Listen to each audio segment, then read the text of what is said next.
Yes, ഈ ഒരു വീഡിയോയിലൂടെ നമ്മൾ മാർക്കോ, ഉണ്ണിമുകുന്ദൻ, അതുപോലെ മോഹൻലാൽ ഇതൊക്കെ ആയിട്ട് വന്നപ്പോൾ ഇതിലൊരു അപ്ഡേറ്റ്സ് ആണ് നോക്കാൻ പോകുന്നത്.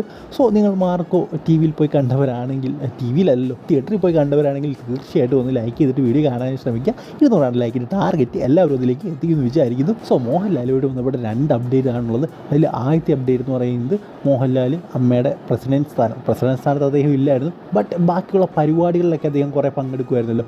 സോ ഇനി മുതൽ അമ്മയുടെ ഒരു പരിപാടിയിലും അദ്ദേഹം പങ്കെടുക്കില്ല എന്ന തരത്തിലാണ് നമുക്കറിയാൻ സാധിക്കുന്നത്. എന്തായാലും ഉണ്ണിമുകുന്ദൻ ട്രഷറർ സ്ഥാനം ഒഴിഞ്ഞു എന്ന വാർത്തയ്ക്ക് ശേഷം ഇപ്പോൾ വരുന്നൊരു വാർത്തയാണ് മോഹൻലാലും ഇങ്ങനെയുള്ള പരിപാടികളിൽ പങ്കെടുക്കില്ല എന്നുള്ളൊരു വാർത്ത. സോ ഇതെന്തായാലും അമ്മയെ ഉറപ്പായിട്ട് നല്ല രീതിയിൽ തന്നെ ബാധിക്കുമെന്നാണ് എനിക്ക് തോന്നുന്നത്.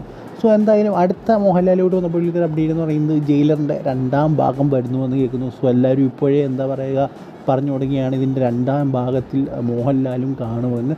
സോ നമുക്ക് പറയാൻ സാധിക്കില്ല, വേറെ ക്യാമിയൊക്കെ ചിലപ്പോൾ കൊണ്ടുവരുമായിരിക്കും. എന്തായാലും മോഹൻലാൽ ഉണ്ടെങ്കിൽ നല്ലത് എന്ന് തന്നെ പറയണം. സോ നിങ്ങളുടെ അഭിപ്രായം എന്താണ്? മോഹൻലാൽ വീണ്ടും ഒരു ക്യാമിയോ ആയിട്ട് ജയിലർ 2ൽ വരണം? സാധ്യത കുറവാണ്, ബട്ട് ചിലപ്പോൾ പറയാൻ പറ്റില്ല. പിന്നെ ഉണ്ണിമുകുന്ദൻ്റെ കാര്യം അങ്ങനെയൊക്കെ തന്നെയാണ്. മാർക്കോയ്ക്ക് ശേഷം അദ്ദേഹത്തിന് നല്ല രീതിയിലുള്ള തിരക്ക് വന്നു എന്നാണ് അറിയാൻ സാധിക്കുന്നത്. കൂടുതൽ ഫിലിമുകൾ വന്നു. സോ അതുകൊണ്ട് തന്നെ അദ്ദേഹവും സ്ഥാനം ഒഴിയുകയാണ് എന്നാണ് പറഞ്ഞു കേൾക്കുന്നത്. സോ എന്തായാലും യുവതലമുറയിലെയും അതുപോലെ തന്നെ 90s 1980s 2000 അത് ഇപ്പോഴും ഭരിച്ചുകൊണ്ടിരിക്കുന്ന മോഹൻലാലും പടിയിറങ്ങിയിരിക്കുകയാണ് അമ്മയിൽ നിന്ന്. സോ എന്തായാലും ഇതിനെക്കുറിച്ച് നിങ്ങളുടെ അഭിപ്രായം കമൻറ്റ് ബോക്സിൽ പറയുക. അടുത്ത വീഡിയോയിൽ കാണുന്നവരെ ബൈ.